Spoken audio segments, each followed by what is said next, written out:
What's going on, guys? Noah Sanford here, trying not to get splashed in the face right now by these waves. We are out here. It is 3:15. Oh my goodness, we are going up and down these waves. Holy cow.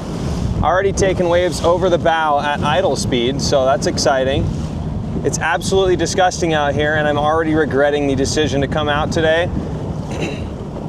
But the boat's already in the water, so it's a little too late. Figured I'll just come out here for the last hour or two of daylight. Had a little bit of time this evening. Haven't fished in the evening for about a week or two, so I wanted to come out here. And clearly I picked a horrible day because it is absolutely ripping right now. So it's a constant of low 20s with gusts above 30. Disgusting conditions. We're not going far today because I don't feel like capsizing my boat. But we're gonna get out here for a little bit of time, see if we can't catch something. I mean, the water temps are still in the low 70s, high 60s right now. It's just absolutely disgusting out here, but we're gonna see if we can make something happen. So wish us luck. Wish me to not flip my boat over, get into our spot here, and let's see if we can even make some casts in this horrible wind. So let's get at it.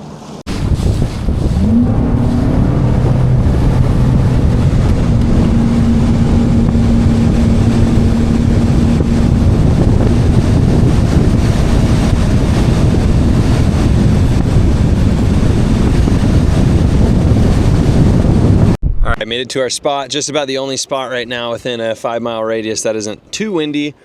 Let's see if we can catch a bass out here in the wind.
Little tiny guy on the jerkbait. He ain't big, but he ate it.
better one.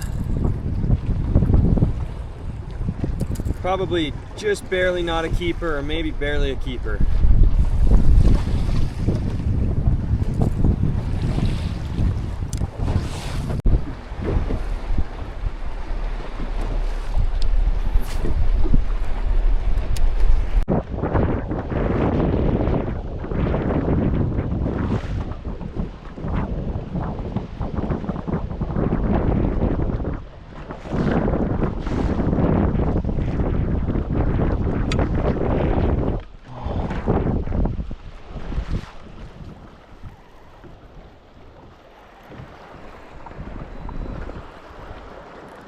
Better fish here, guys.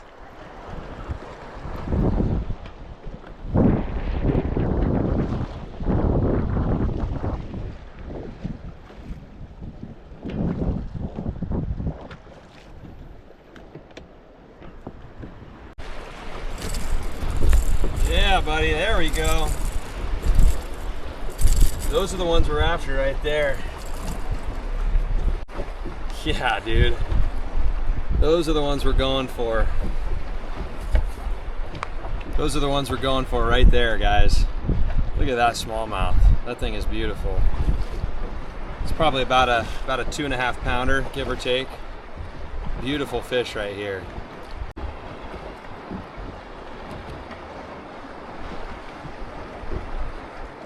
Nice smallie right here, guys. Just got him on that jerkbait, paralleling the rocks, doing that same exact thing. Just ripping that jerkbait on these windy points of this rock face. This one came up, hit it once, and I actually missed it. Hit it again.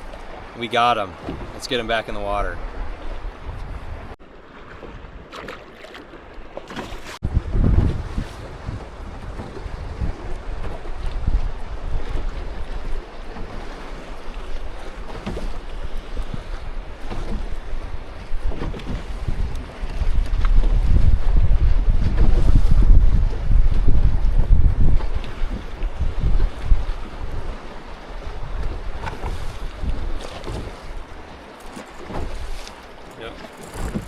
There's another one. They're just completely stacked up on these points right here, guys. There we go. Very next cast.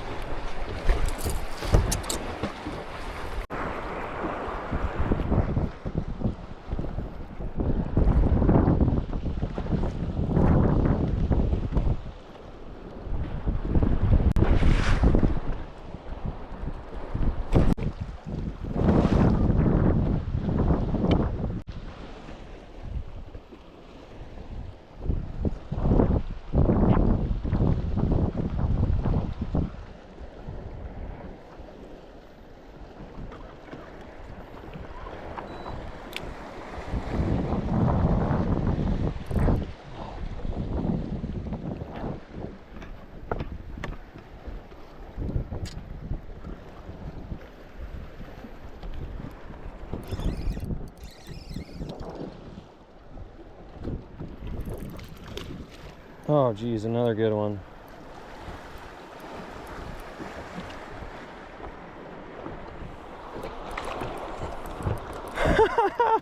Oh, that was so cool. Oh, he stole my Ned rig. Look at that. All that's left is just the Ned head.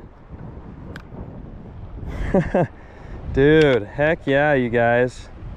There we go. Not even 5 minutes later, another fish, pretty similar size, probably 2 and some change right here. Another beautiful smallmouth. What just happened there, guys, was actually super cool. I was fishing that jerkbait and I'm pretty sure it was this fish. He followed it right up to the boat. I saw him, he didn't eat it, and he darted straight down. So without even thinking twice, I put the jerkbait down. I saw him go under the boat. I dropped my Ned rig straight down. Sure enough, he came up and ate it. Another beautiful, healthy fish right here. Super cool. So we've definitely unlocked the pattern, guys.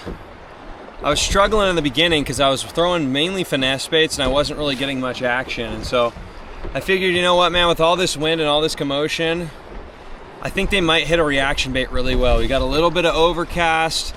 You know, the sun's down over the mountain at this point. We've only got about 45 minutes of daylight left or so. And I figured, all right, low light conditions, Wind is just pounding right into these points. I'm kind of like this main lake point right here. There's like a main lake point right here and a bunch of secondary points.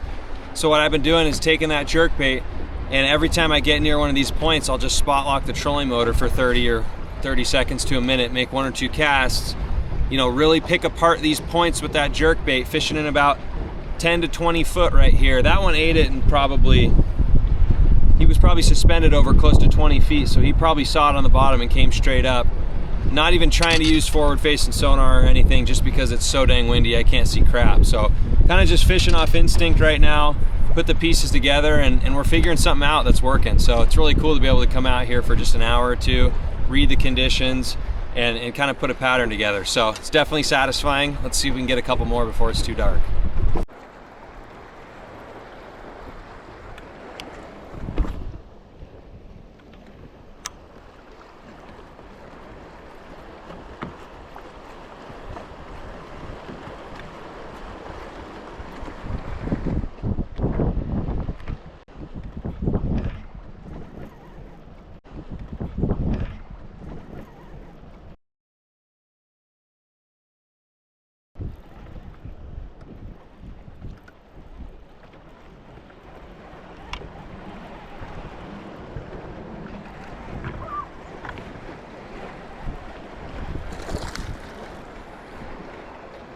Got another.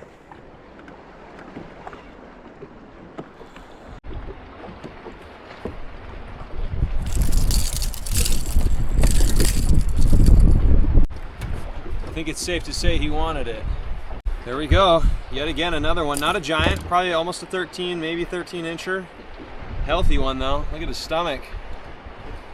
Doing the same thing, guys. I'm actually literally fishing the same water. I fished all the way out to the point, and then it kind of just turns into sand out there. So I turned around. Now I'm just fishing it backwards, and they're still here. So these fish are really loaded up on these rock faces out here on the windy points.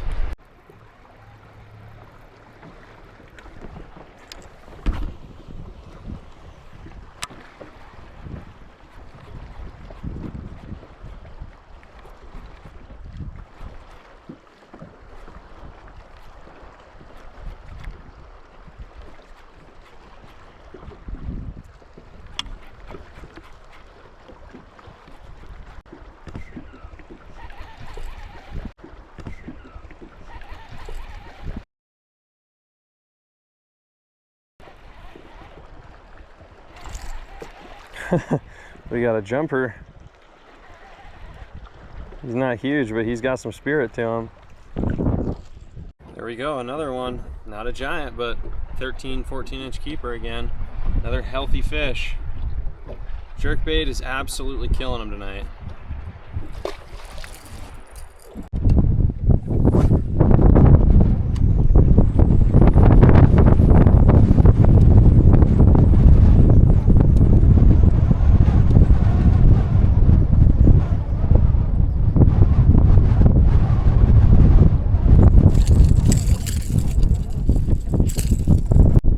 Go, little baby striper to finish things out. That's probably where we're gonna call it for tonight, because it's getting pretty dark.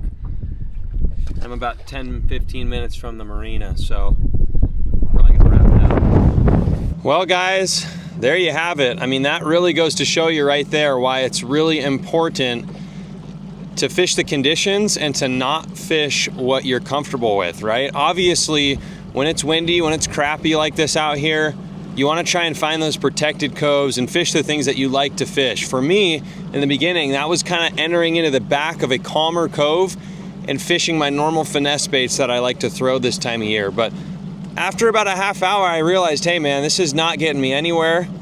I realized that, you know, the wind is out here on these points, especially these smallmouth and the largemouth too, but predominantly the smallmouth. They love to get on those rocky, windy points. And I figured, you know what? It's not gonna be comfortable for me to go out there and fish that, but that's where the fish probably are gonna be. So I went out there with that jerkbait, and within 5 minutes hooked up to a small fish. So that kind of told me something. Well, maybe there are fish out here. Stuck to the pattern, and what do you know? We probably caught, I don't even know, 7 or 8 fish in just an hour or two out here, and a couple really solid ones. So that goes to show you guys, you really want to make sure that when you're dealt a crappy hand with the weather, that you follow the patterns and the conditions, and that you don't follow what is comfortable for you. Because typically, what's the most comfortable for the fisherman is gonna be the worst spot when it's windy like this. You wanna get out there in the nasty, crappy, windy areas, because that's where those fish are gonna be, and clearly it proved to be true this evening. So appreciate you guys coming along. That was a fun little evening session out here on Lake Mead. Had a lot of fun. It's getting really dark out here though, so most of the light that's emitting onto my face right now is from my screens and not from outside. It's pretty dang dark. So we're gonna wrap this video up, but I appreciate you guys always coming along. Make sure to hit that subscribe and like button if you haven't already, so that way these videos can boost on the YouTube algorithm and get to more people. And hit that subscribe button if you're not already subscribed, so that way you don't miss future uploads. We do fishing videos like this, you know, fishing reports, gear, tackle reviews, everything you'd want out of fishing related content. So appreciate you guys always coming along. My name is Noah Sanford, and as always, we'll see you guys out on the water.